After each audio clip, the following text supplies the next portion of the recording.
मध्य प्रदेश विधानसभा उपचुनाव में कांग्रेस और बीजेपी दोनों अपनी बिसात बिछाए हुए हैं और इसमें पहले जहां कांग्रेस ने बीजेपी पर भ्रष्टाचार के आरोप लगाए थे, उनका करारा पलटवार बीजेपी के प्रदेश अध्यक्ष विष्णुदत्त शर्मा ने दिया है।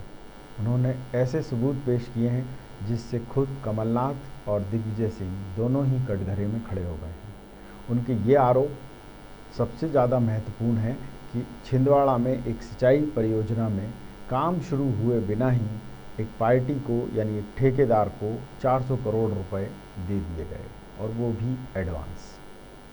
इतने ज़्यादा पैसे देने के पीछे, इतने ज़्यादा रुपए देने के पीछे क्या कारण था, ये कमलनाथ जी स्पष्ट कर सकते हैं, परंतु अभी तक उनका कोई बयान 24 घंटे में नहीं आया है। वहीं दूसरी ओर विष्णुदत्त शर्मा जी ने दिग्विजय सिंह को भी घेरा है। दिग्विजय सिंह की पत्नी अमृता राय पर ये आरोप लगाए हैं विष्णुदत्त शर्मा ने कि कमलनाथ सरकार ने जनसंपर्क और माध्यम संस्था के जरिए करोड़ों रुपए उनके चैनल को लुटा दिए। ये आरोप ऐसे वक्त आए हैं जब उपचुनाव में दोनों नेता जिसको कहें कुलाचे भर रहे थे और ये कह रहे थे कि शिवराज सरकार भ्रष्ट है। वहीं दूसरी ओर जब उन पर ये आरोप लग रहे हैं, दोनों नेताओं की चुप्पी कांग्रेसियों का मनोबल तोड़ रही है। आज इसी विषय पर चर्चा करेंगे कि ये आरोप कितने महत्वपूर्ण हैं। चर्चा की शुरुआत करें उससे पहले मेहमानों का परिचय। बात बीजेपी की तो बीजेपी से वरिष्ठ नेता हैं, पूर्व विधायक हैं शैलेंद्र प्रधान जी, बीजेपी का पक्ष रखेंगे। कांग्रेस से कांग्रेस के वरिष्ठ नेता हैं राकेश चतुर्वेदी जी, कांग्रेस का पक्ष रखेंगे। सबसे पहला सवाल यहाँ पर आपसे बनता है राकेश जी, लगभग 24 घंटे होने को जा रहे हैं, इतने गंभीर आरोप आपके दो बड़े नेताओं, मतलब स्टार कैंपेनर दो ही हैं इस समय, और उसमें पहले हैं कमलनाथ, दूसरे हैं दिग्विजय सिंह, तो उन पर ये जो घोटाले के आरोप लगे हैं, इन पर आपका या आपकी पार्टी का क्या कहना है? देखिए, विष्णुदत्त शर्मा जी जो है हवा में बात नहीं कर रहे, प्रमाण प्रस्तुत करें। ऐसे इलेक्शन टाइम में आरोप लगाए जाते हैं, इन आरोपों को कोई मतलब नहीं होता। हम लोग तो शिवराज सिंह जी के बारे में जो आरोप लगाते हैं तो हम तो प्रमाण दे रहे हैं कि वो जो घोषणाएं कर रहे हैं उनके कोई आदेश जारी नहीं कर रहा। जीएडी कोई आदेश नहीं इशू हुए अभी तक किसी भी तरीके के। हम लोगों का इस तरीके से नहीं, ऐसे नहीं है। उनको पता है कि इलेक्शन को 2 दिन बचे हैं तो कुछ भी बोलेंगे वो तो। सवाल ये है कि उन्होंने ये कहा कि मेंटाना की कंपनी यानी राजू मेंटाना के कमलनाथ जी से क्या संबंध है, ये कमलनाथ जी बता दें, और उसकी कंपनी को 400 करोड़ रुपए एडवांस में क्यों दिए गए। ये नियमों प्रावधान में नहीं है कि काम शुरू होने से पहले 400 करोड़ रुपए दे दिए जाएं आपको। वो तो स्पेसिफिक प्रमाण सहित दे रहे हैं और आप कह रहे हैं कि प्रमाण दें। अब इससे बड़ा प्रमाण क्या दें? वो कह रहे हैं सिर्फ। और दूसरा रही सवाल एडवांस पेमेंट की बात, भोपाल नगर निगम काम कराती है, कई जगह एडवांस पेमेंट करती है भोपाल नगर निगम। देखिए, को एडवांस पेमेंट हुए जब मैं आपसे ये कह रहा हूँ, देखिए सुनिए, अभी आपने राकेश जी प्रमाणों की बात की, प्रमाण सहित बीजेपी ने ये आरोप लगाए हैं। बीजेपी ये कह रही है कि हमको ये बताएं कमलनाथ जी और जनता को ये बताएं कि 400 करोड़ रुपए किस खाते में दिए गए और क्यों दिए गए। भाई आपसे क्लियर कट पूछ रहे हैं। आपने तो जो आरोप लगाए थे सब एक, किसी में कोई सबूत नहीं, वो तो सबूत सहित पेश कर रहे हैं कि ये कंपनी, इसको 400 करोड़ ये भुगतान हुआ है और इसका वो जवाब दे दीजिए आप। तो अब क्या चाहिए आपको? आपको जवाब नहीं मांगना चाहिए कमलनाथ जी से? अगर ऐसा कुछ था तो 7 महीने हो गए शिवराज सिंह जी को कराते जांच, क्यों नहीं कराई? तो अब शर्मा जी शिवराज सिंह जी से कहते करो जांच, ठीक बात है, क्यों नहीं कराई? अब आप चुनाव टाइम में जिस दिन पोलिंग को 2 दिन बचे हैं तब वो इस तरह की बातें कर रहे हैं, 3 दिन बचे हैं। तो राकेश जी बात तो ये आ गई ना कि घोटाला तो आ गया सामने। जो कमलनाथ जी, सुन तो लीजिए, जो कमलनाथ जी अपने आप को क्लीन फेस बताते थे कि मैं बेदाग हूँ, तो इतना गंभीर दाग लग रहा है, इसके बाद अगर पार्टी मौन साधे रहेगी तो आपको नहीं लगता कि जनता में तो संदेश जाएगा कि खा गए 400 करोड़? ऐसा है, चैनलों को पैसा जो है वो बीजेपी गवर्नमेंट में भी दिए जाते थे। गवर्नमेंट की जो स्कीम, अभी चैनलों की बात नहीं हो रही, आप अभी चैनलों में मत घुसिए। अभी तो पहले ये सिंचाई परियोजना की बात कर लीजिए। ये छिंदवाड़ा की, पहले समझ लीजिए, ये छिंदवाड़ा की सिंचाई परियोजना है और इसकी शिकायत बीजेपी ने सरकार बनने के बाद छिंदवाड़ा के तत्कालीन, वहाँ जो तत्कालीन के वर्तमान में जो जिलाध्यक्ष हैं वहाँ के बीजेपी के, उन्होंने ये सप्रमाण शिकायत सरकार को की है। इसकी जांच चल रही है। यानी घोटाला है, जांच शुरू हो गई है। अब मैं जो कहना चाह रहा हूँ वो आपसे ये कि जनता ये पूछना चाहती है कि कमलनाथ चुप क्यों हैं 400 करोड़ के मामले में। नहीं,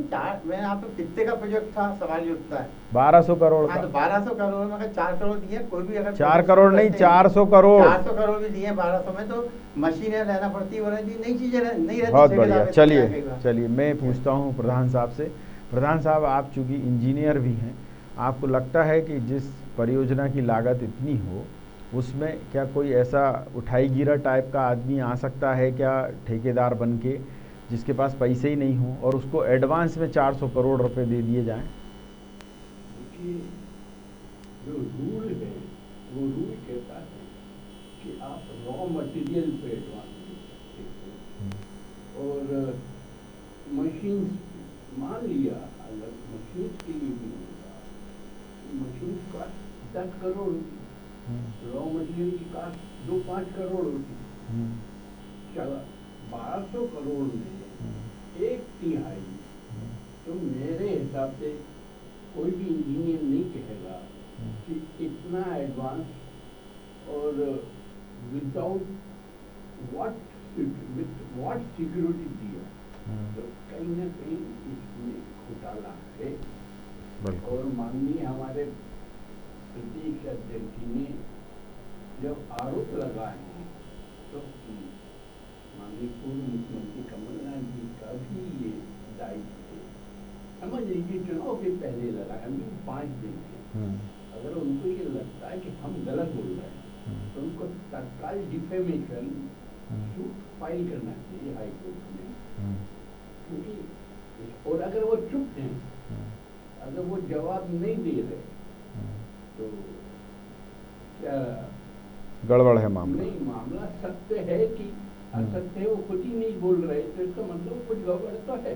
बिल्कुल। यार राकेश जी, मैं आपसे जानना चाहूँगा कि जनता की गाड़ी कमाई को इस तरह से लुटाने वाले नेता जनता में ठीक माने जाते हैं? इनके घर का पैसा है कि उठाया और दे दिया किसी को भी, कोई भी नियम बनाया चल दिया। आज एक आदमी कोई प्रमाण पत्र बनाने जाए तो उससे 100 चक्कर कटवाए जाते हैं। ये जो ठेकेदारों की और ये कुछ गठजोड़ चल रही थी, जो बात बीजेपी के नेता कह रहे हैं कि बल्लभ भवन दलाली का अड्डा बना हुआ था, वो तो अब साबित हो रही है इससे। कमलनाथ जी ने कहा कि बल्लभ भवन में सीसीटीवी कैमरे लगे हैं। बहुत बढ़िया। बताएं के अंदर कौन कौन आया था, रिकॉर्ड रहता उसका। तो चलिए अब सुनिए, तो क्यों नहीं करती अब सुनिए, अभी कुछ ही घंटों बाद, कुछ ही दिनों बाद एक और बड़ा घोटाला आने वाला है, जिसमें खुद कमलनाथ जी की आवाज़ है और इंटेलिजेंस का फ़ोन टैप किया हुआ है वो। उसमें कमलनाथ जी ये कहते नज़र आ रहे हैं, जो बीजेपी का आरोप है कि साहब कुछ गड़बड़ हुई है इसमें और जो है देख लिया जाए मामले को। अब सवाल ये है कि 2 उनके सलाहकार थे, आपको पता है, R.K. मिगलानी और प्रवीण कक्कड़। ये दोनों कहाँ बैठते थे? मंत्रालय में, हाँ। मुख्यमंत्री के इर्द गिर्द दोनों ही बैठते थे ना? हाँ। बैठते थे कि नहीं बैठते थे? नहीं बैठते थे। आपको मैं एक चीज बताऊं, और आगे सुन लीजिए, मैं सबूत देता हूं। आप कह रहे हैं दलाल नहीं थे। हाँ। इनके यहाँ जो पैसा पकड़ा गया जी, जो पैसा बरामद हुआ है, सवाल ये है कि अगर ये इतना बड़ा घोटाला किसने पकड़ा? आयकर विभाग ने। और आयकर विभाग ने छापे मारे वहाँ पर। छापे मारने के बाद पैसा पकड़ाया और इन दोनों दलालों के नाम सामने आए। अरे आप सुनना ही नहीं चाहते। मैं आपसे ये पूछ रहा हूँ, जनता ये पूछना चाहती है कि जब इनके यहाँ छापे पड़ गए थे, उसके बाद भी क्या कमलनाथ जी ने इन दोनों दलालों को हटाया? देखिए ऐसा है, सेंट्रल गवर्नमेंट अच्छे से जानती है, हर पार्टी का एक फंड होता है इलेक्शन टाइम में, और इसलिए सेंट्रल गवर्नमेंट ने एंड टाइम पे लोकसभा इलेक्शन के पहले छापे डलवाए। बीजेपी का पैसा भी रखा होगा कहीं, ऐसा नहीं है कि बीजेपी कोई साधु संत लोग मान रहे हैं ना कि आप ये दोनों दलाली कर रहे थे? नहीं, दलाली नहीं करते। हर चीज देखिए, चंदा ले रहे थे। पिछले नहीं, सुन 40 लीजिए, साल तो चंदा ले रहे कोई थे। भी चीफ मिनिस्टर अकेले अरे सरकार भाई नहीं साहब चलाता। सुन लीजिए राकेश जी, मैं मेरी पूछ बात रहा सुनिए हूँ आप। चंदा ले रहे थे नहीं, क्या? चंदा नहीं, हर मुख्यमंत्री के बगल में लोग होते हैं सुन 2-4 लीजिए, अधिकारी। हर मुख्यमंत्री शुरू की से बात करिए इसलिए आप। मत करिए मैं तो आप आपको कि सकल- किसी के यहाँ ऐसा छापा नहीं पड़ा नहीं, मुख्यमंत्री छापा रहते इसी नहीं हुए। पड़ा कि उस टाइम पे राजनीति का स्तर होता था। नहीं अब देखिए, तो ये स्तर की बात नहीं है, ये नहीं, तो नहीं, और एक्सपोज हो रहे हैं नहीं, ना। एक्सपोज नहीं हो रहा है। ये कभी भी किसी भी सेंट्रल गवर्नमेंट का एक नियम हो गया है कि किसी भी जहाँ जो रीजनल पार्टी उनके संग नहीं रहती, उसके मतलब आप चोरी CBI करें तो और आपकी ED की चोरी रेड ना कराते देखे। हैं। सुनिए, आंध्रा में ले लो, सुन लीजिए उड़ीसा में ले राकेश लो, जी, हिमाचल में ले लो। राकेश तो जी, क्या? अगर आप चोरी करें, लंपटगिरी करें, नहीं, तो दलाली चोरी करें, काहे की हो गई? तो पार्टी छापे फंड ना है। मारे कोई। वो पार्टी फंड है। पार्टी फंड में ऐसे लंपटगिरी से ही पैसा इकट्ठा हो रहा है। नहीं तो ये तो आप बीजेपी को सबसे ज्यादा मिला, उनसे पूछिए आप। देखिए, मैं अभी आपकी बात कर जो रहा हूँ, उनके 70 यहाँ छापा पड़ा क्या? जो एक रिसर्च रिपोर्ट आई थी, नहीं देखिए, आप 78% फालतू घुमाइए मत, नहीं, दर्शकों को वो बताइए। बीजेपी को मिला। तो सुनिए, उनको किस बात का मिला? दर्शकों सीधी को बात ये ये। बताइए भाई साहब कि जी। मंत्रालय में ये दोनों दलाल छापे नहीं, के दलाल बाद- नहीं थे। छापे वो के क्या- बाद भी क्या कर रहे थे? हाँ, नहीं क्यों सवाल नहीं उठता। उनकी क्या उसमें उनकी गलती, हैं? उसमें उनकी गलती क्या थी? वो भाई तो छापे पड़े तो उसके बाद तो नियम है कि किसी को भी सस्पेंड करके और सेवा से पृथक कर दिया नहीं, जाता वो है। इलेक्शन- आप बताइए, क्या कमलनाथ जी ने छापे के बाद इन दोनों को हटाया? क्यों हटाते? क्यों? क्यों? क्योंकि इलेक्शन दलाल का थे। फंड था वो, हैं? इलेक्शन का पैसा था वो। बहुत बढ़िया। हाँ? चलिए, आपने स्वीकार तो किया। मैं यहाँ पर आपसे पूछना चाहूँगा प्रधान साहब कि अब ये मान तो नहीं रहे, पर ये कह रहे हैं इलेक्शन का पैसा था। सवाल ये है कि क्या इस तरीके की इजाज़त है लोकतंत्र में कि आप मंत्रालय में ही इस तरीके के दलाल बिठा लें और फिर उनके यहाँ छापे पड़ें तो फिर बेशर्मी से उनको और झेलते रहें? ये नैतिकता का तकाजा है? ये माननीय कांग्रेस प्रवक्ता ने खुद ही स्वीकार कर लिया कि जो भी हेरा फेरी हुई या दलाली हुई वो इलेक्शन के कारण या चुनाव फंड के कारण। तो मतलब ये तो प्रमाण हो गया। इनका तो जो वॉइस टेप रिकॉर्ड करके ये भी एक विटनेस हो गए हैं। अभी जांच में इनके ऊपर भी जो ये कह रहे हैं वो इसको जनरलाइज कर रहे हैं कि ये तो होता आ रहा है। तो मतलब ये भी स्वीकार कर रहे हैं कि इनके जो माननीय प्रधानमंत्री या मुख्यमंत्री रहे हैं वो ये सब करते आ रहे हैं। तो अब जैसे जेल होती है या आरोप लगते हैं तो अब माननीय हमारे कांग्रेस प्रवक्ता तो स्वीकार कर रहे हैं भाई ये तो सब होते ही है।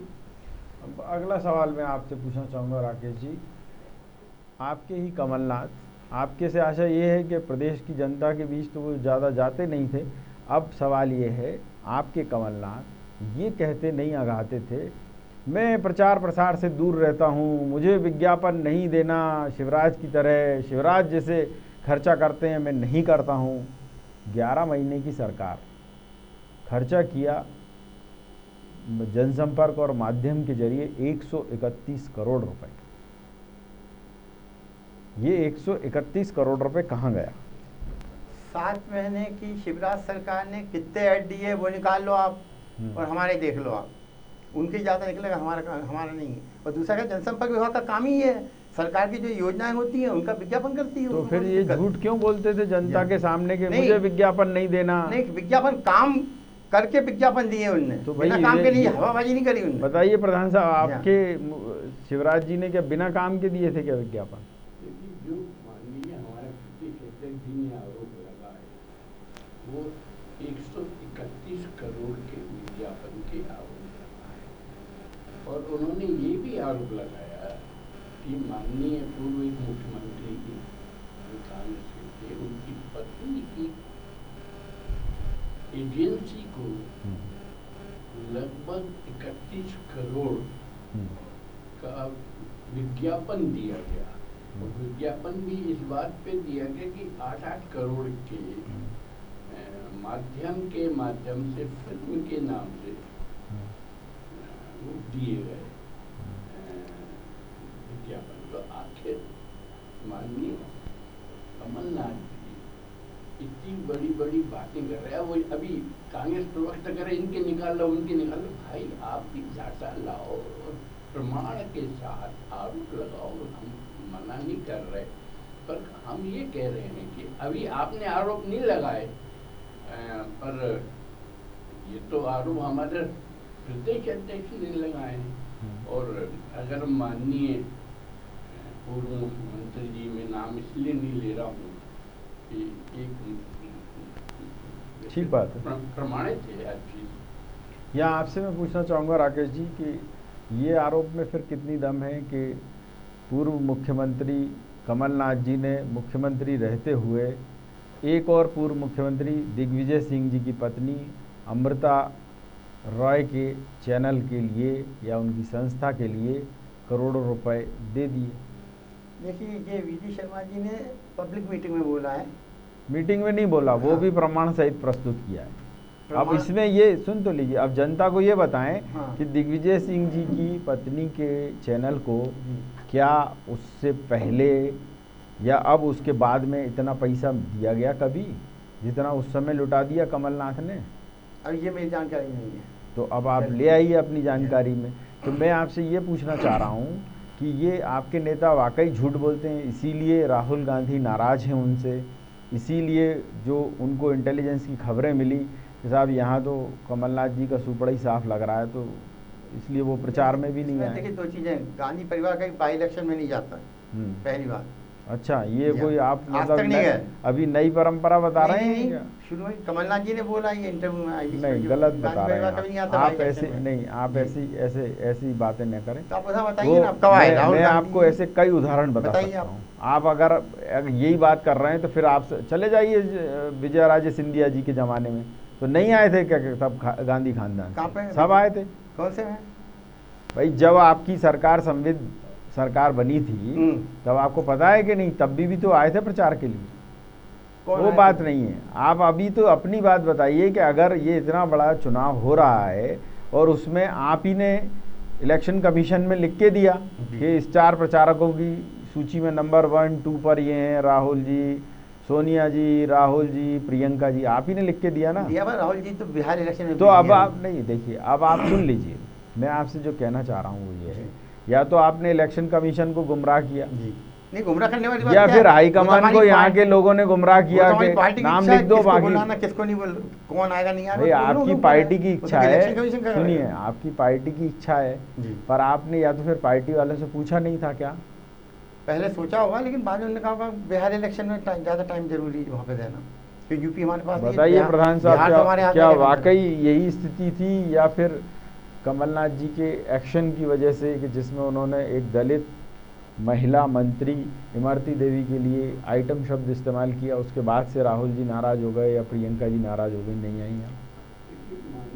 राहुल जी ने इस शब्दावली पे आपत्ति लगाई और उसके ऊपर माननीय कमलनाथ जी ने ये कहा था, ये सबकी अपनी अपनी राय है। तो कहीं न कहीं माननीय कमलनाथ जी का इस तरह का बयान अपने हाई कमांड के खिलाफ जाता है, टिप्पणी कहें या ऑब्जर्वेशन कहें, उसको समरीली उसको डिस्पोज कर दिया, उसको स्क्रैप कर दिया। तो हाई कमांड इससे प्रसन्न तो नहीं, और इसीलिए गांधी परिवार का कोई व्यक्ति इस चुनाव में शामिल नहीं। बिल्कुल। अब आप क्या कहेंगे राकेश जी इस बात पर कि अगर हाईकमान ही वहाँ से मना कर रहा है कि नहीं हम नहीं आएंगे प्रचार के लिए, फिर भी यहाँ आपके नेता झूठ पर झूठ बोले जा रहे हैं, तो ये जनता के साथ भी छल है? नहीं, जनता के साथ क्या, तो अंत में कह दिया इनने, दूसरे लोग आ गए, सचिन पायलट आ गए, आचार्य कृष्णन आ गए, तो उनको लगा इतना इलेक्शन नहीं है। सचिन पायलट और प्रमोद कृष्णन क्या राहुल गांधी के कद के हैं? नहीं, वो तो स्वाभाविक है, नहीं है, लेकिन पर आप जैसा अगर सीनियर नेता, क्या आपको नहीं लगता कि इतनी वादा खिलाफी कि वचन पत्र में तो जो नहीं हो रहा वो हो ही नहीं रहा, यहाँ जनता से कह रहे हैं कि ये हमारे स्टार कैंपेनर हैं, ये यहाँ आप निर्वाचन आयोग को दे रहे हैं सूची, वो भी सब फर्जी? नहीं, फर्जी नहीं है, उनका समय नहीं आ तो पा रहा, समय नहीं है तो उधर लगे हुए हैं। तो लीजिए, मैं पूछ रहा हूँ, आपके यहाँ संगठन है ना इस समय, तो सरकार तो कहीं है नहीं, तो क्या संगठन परमिशन लिए भी नहीं जारी कर देता है? नहीं, उस टाइम पे उन्होंने दी होगी स्वीकृति, बाद में कहा बिहार इलेक्शन में बिजी। तो अगर बाद में अस्वीकृति दी तो उसके बारे में आयोग को सूचित कर देते कि ये 3 नहीं आ रहे, इनकी जगह 2 नए आ रहे हैं। नहीं, अब उनको लगा होगा किसी की जरूरत नहीं है बुलाने पर की, आज तक निर्वाचन आयोग कोई संशोधन नहीं पहुंचा, जी। इसे क्या माना जाए? हाँ नहीं, अब उनको अब तो इलेक्शन ही आ गया, उनको जरूरत खत्म नहीं नहीं लगी हो गया, होगी। अब तो जी। क्या है, 2 ही दिन हाँ, बचे हुए जी, हैं। हाँ, सवाल ये है कि अगर ये गड़बड़ी हो रही है तो जनता में अच्छा संदेश जा रहा है क्या, जी। कि पार्टी के बड़े नेता कुछ कहते हैं, यहाँ सुनता कोई नहीं है, यहाँ के जो लोग हैं वो अपनी मनमानी कर रहे हैं। जब नहीं। ऐसी मनमानी चल रही है तो कहाँ हाईकमान और कहाँ अभी कोई सुनना ही नहीं किसी की। परसों ही कमलनाथ जी ने कहा मैं पार्लियामेंट्री अफेयर्स मिनिस्टर भी रहा हूँ, पार्लियामेंट में भी होता है आइटम नंबर 1, आइटम नंबर 2 कहने लगे, तो उन्हें आइटम जस्टिफिकेशन तो आपने कई बार दे दिया, सुन तो लीजिए। अब उस शब्द का मैं आपसे ये कह रहा हूँ, क्या आप कहोगे कमलनाथ जी की पत्नी उनके साथ जाए, आप कहोगे कि उनके साथ आइटम चला जा रहा है?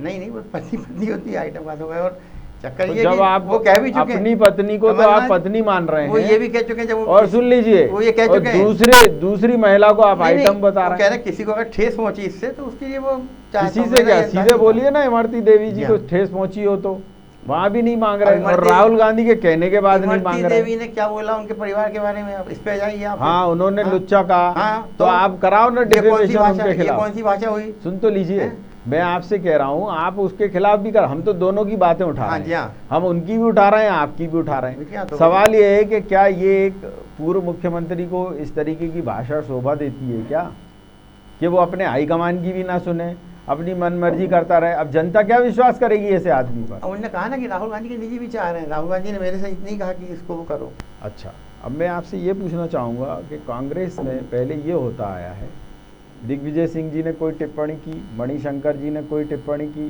शशि थरूर ने कोई टिप्पणी की, जयराम रमेश ने कोई टिप्पणी की, तो ये कहता था आपका हाईकमान कि ये उनके निजी विचार हैं। हाईकमान कहता था। ये उल्टा हो रहा है। कमलनाथ जैसे नेता कह रहे हैं कि हाईकमान के वो निजी विचार हैं। तो मतलब नीचे से पार्टी चल रही है या ऊपर से चल रही है? नहीं, ऊपर से नहीं चल रही है, अभी चेक करिए ना, नीचे से चल रही है। बहुत बढ़िया। सोनिया जी कुछ नहीं बोली है। कुछ नहीं बोली, तो मतलब नीचे से चल रही है पार्टी। नहीं, सोनिया जी प्रेसिडेंट है अभी तो मैं आपसे यही तो कह रहा हूँ, अगर सोनिया जी हैं और वो भी उपाध्यक्ष हैं, कोई वो ऐसा तो है नहीं कि कोई बहुत छोटे स्तर के नेता हों। राहुल गांधी तो गांधी हैं, ठीक है कि नहीं? वो कोई आपको निर्देश दें तो आप मानोगे कि नहीं मानोगे? तो स्वाभाविक है, वो तो नहीं पार्टी। तो जब आप मान रहे हो तो आपका यहाँ का नेता क्यों नहीं मानेगा? उनका कहना ये था कि ये उनके निजी भाषा विचार का है, ख्याल रखना चाहिए।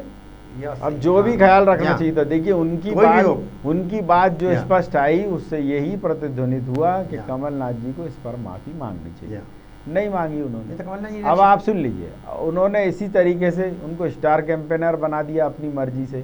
तो लोग ये नहीं समझ पा रहे कि भाई इनके कहने पे हाईकमान चल रहा है या हाईकमान के कहने पे ये चल रहे थे। नहीं, हाईकमान के कहने पे ये चल रहे हैं, ऐसा नहीं है। वो उस टाइम पे उन्हें दी होगी डेट, बाद में बिहार इलेक्शन को देख के नहीं दी। चलिए, अब मुझे ये बताइए कि अगर आप सत्ता में थे तो अपने, जिसको कहते हैं ना अंधा बांटे रेवड़ी और चीन चीन के दे, अपने अपने लोगों को बांटने के लिए दिग्विजय सिंह जी की पत्नी के चैनल को देने के लिए आपके पास पैसा था, ठीक है? नहीं, इस बारे में जानकारी नहीं मेरे को, मैंने कहा ना आपसे, इस बारे में जानकारी नहीं तो अब आ गई आपके सामने। नहीं, ये तो बीडी शर्मा जी कह रहे हैं, बीडी शर्मा जी नहीं, बीडी शर्मा जी सुन लीजिए, वो सबूत के साथ कह रहे हैं, क्योंकि एक दिन पहले आपने कॉन्फ्रेंस ली थी, आपने जो आरोप लगाए वो तो उसमें सबूत तो पेश नहीं किए, उन्होंने सबूत पेश कर दिए, तो उसका आधार मानते हैं हमको चीफ मिनिस्टर। मैं आपसे क्या कह रहा हूँ, उनके पास सही जानकारी होती है। बीडी शर्मा संगठन के आदमी हैं। मैं आपसे ये कह रहा हूँ, बीडी शर्मा जी संगठन के आदमी हैं, वो सब जानते हैं। कमलनाथ जी भी संगठन के ही आदमी है ना।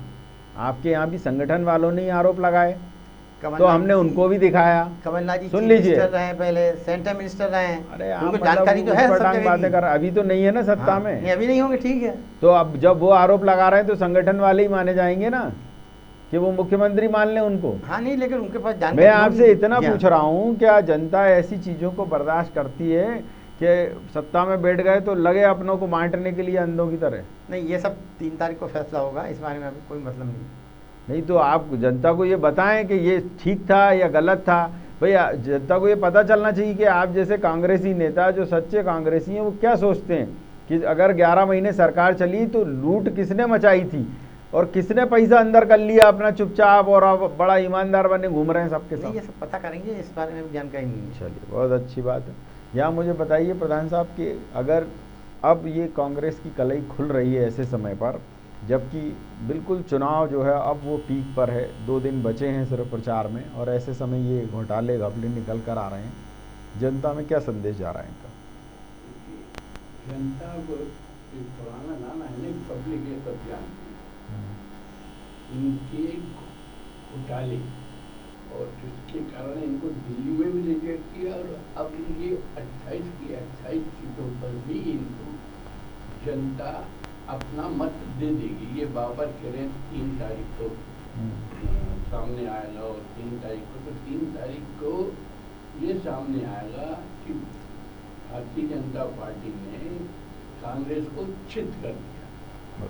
अब मैं ये भी जानना चाह रहा हूँ कि चूँकि कमलनाथ जी अक्सर ये कहते रहते थे खजाना खाली है, इसके बाद भी आप ये सब प्रमाण दे रहे हैं कि ये इतने हज़ार यहाँ कर दिए, यहाँ इतने 100 करोड़ दे दिए, ये मतलब पैसा कहाँ से आ रहा था? सरकार जो टैक्स कलेक्ट होता है उसको इसी तरीके से स्टाइफन करके प्राइवेट हाथों में पहुंचाया। जैसा 400 करोड़ छिंदवाड़ा की एक ठेकेदार को दिया, तो निःशुल्क सेवा नहीं है, उससे ही ये सब मनी जनरेट होता है। ऐसे विज्ञापन जो दिए हैं 131 करोड़ के, इसमें भी कहीं न कहीं इन्होंने जो माननीय पूर्व मुख्यमंत्री जी की पत्नी की एजेंसी को दिया, तो ये भी घोटाला ही। बिल्कुल नहीं, पर अब बीजेपी जब ये आरोप लगा रही है तो कांग्रेस जो है वो दाएं बाएं झांक रही है, पर बड़े नेता जिन पर ये आरोप लगे हैं वो कुछ जवाब नहीं दे रहे हैं। देखिए, जब वो है ना फंस गए, तो अब वो जानवर सिंह कहलाता है जो रेत में अपनी गर्दन छुपा लेता है, शुतुरमुर्ग टाइप है। हाँ, तो जब आक्रमण होता है तो अब मान लीजिए दोनों बड़े बड़े इनके नेता हैं, इस पे कोई जवाब ना देते हुए अपनी गर्दन लेते उठा के बैठ गए। और यहाँ मैं आपसे ये पूछना चाहूँगा राकेश जी कि क्या ये चुनाव के बाद कांग्रेस की परिस्थितियाँ बदलेंगी? कभी इस बात पे भी विचार होगा कि वाकई 15 महीने आपको सत्ता मिली, उसमें मान लीजिए 11 या 11.5 महीने आपने सरकार चलाई, तो ऐसी लूट खसोट मचाई, पर आम कार्यकर्ता जो है वो ठगा सा खड़ा देख रहा है। उसको अब समझ में आ रही, जब बीजेपी ये आरोप लगा रही है सप्रमाण, और उनकी जांचें भी शुरू करने की बात कही है, हो भी रही है कईयों की जांच, तो आम कांग्रेस कार्यकर्ता क्या समझ रहा है इसको? नहीं, कांग्रेस कार्यकर्ता जो है उसको तो देखिए, वो तो कार्यकर्ता पार्टी के अपने काम में लगा रहता है, उसको क्या कहते हैं कि ये इन चीज़ों में जब तक कोई प्रमाण नहीं हो, जब तक वो इसको सच नहीं मानता। नहीं, पर अब वो ठगा सा तो महसूस कर रहा होगा कि नेताजी को मेरे से मिलने का टाइम नहीं था, वहाँ कोने कोने में काम चल रहा था। निस्वार्थ कार्यकर्ता जो है, हाँ, वो इन चक्कर में नहीं पड़ते, करता रहे बड़ा घोटाला जिसको करना। नहीं, घोटाला क्या, सरकार चलाते हैं, उसमें कौन सी बड़ी बात? सरकार चलाने में ऐसे घोटाले तो होते ही रहते। घोटाले भी नहीं कर सकते, मैंने आपसे कहा। पैसे कमा रहे थे, मतलब पार्टी के लिए चंदा ले रहे थे। साथ में आपसे कहता रहा हूँ, दिग्विजय सिंह जो पहले 15 साल भी कहते रहे कि भाई मैंने कोई भ्रष्टाचार किया है तो बंद करो, मेरे को निकालो, कुछ नहीं निकाल पाई बीजेपी। सही बात। हाँ, अब निकालें, उसमें दिक्कत क्या है? तो पर ये है कि जनता खुश हो रही होगी इन सब पे कि नेताजी जो है बच गए सब। मैंने आपके चैनल पे 1 महीने पहले कहा था कि इलेक्शन जैसे जैसे पास आएगा, सारे घोटाले सामने, घोटाले नहीं, सब झूठ सब बोलेंगे, सामने आ समझ में आएगा। चलिए, और अभी आने वाले हैं कुछ और घोटाले, तो अब उन पर कांग्रेस तैयारी कर रही है या फिर एक के बाद एक सहन करती जाएगी कि नहीं ठीक ही कह रही है? कोई अगर सच्चा आरोप होगा तो उसका हम जवाब देंगे, झूठ का तो कोई पैर ही नहीं होते। अब झूठ। अच्छा, एक और सुन लीजिए, ग्वालियर में एक सपा प्रत्याशी हैं रोशन मिर्जा। हाँ, कांग्रेस प्रत्याशी सुनील शर्मा हैं आपके वहीं से जी, उनके समर्थन में रोशन को बिठाने के लिए दिग्विजय सिंह जी ने फ़ोन किया। हाँ, ये आरोप भी लगाया बीजेपी ने कि साहब ये देखिए खरीद फरोख्त चल रही है। देखिए खरीद फरोख्त नहीं है। अब सुन तो लीजिए, उसको पार्षदी के टिकट का प्रलोभन दे दिया। तो प्रलोभन देना और उसको ये बताना, ये मतलब आचार संहिता की श्रेणी में आता है? नहीं, ऐसे आता है। देखिए उसमें कोई पैसे दिग्विजय सिंह ने खुद स्वीकार किया, मैंने फोन किया था उसको। चलिए, अच्छा, क्या है उसमें? चलिए चलन जी, अब मैं आपसे जानना चाहूँगा कि ये भी स्वीकार कर रहे हैं, दिग्विजय सिंह भी स्वीकार कर रहे हैं, तो क्या लग रहा है कांग्रेस मतलब ऐसे ही मैनेजमेंट करती रही है चुनाव जीतने के लिए, या जिसको कहें बड़ी ईमानदार है वो, तो ये आप लोगों ने जबरन टैप कर लिया उसका फ़ोन जो है। देखिए उस टेप में ये भी है कि आप सुनील शर्मा से मिली हुई, आपकी जो मांगे हैं वो पूरी कर देंगे। अब इसका अप्रत्यक्ष रूप से जो अर्थ निकलता है कि आपको जो चाहिए वो मिल जाए। बिल्कुल, चाहिए मेरे तो पास 5 चर्चा का शर्त, इतना ही समय था। आप शर्त दोनों मेहमानों का बहुत बहुत धन्यवाद और आभार। मैं बात करूं अगर कांग्रेस की, तो निसंदेह कमलनाथ जिस तरीके से ये कह रहे थे कि उनका चेहरा बेदाग है, वो तो अब कम से कम नहीं नज़र आ रहा है।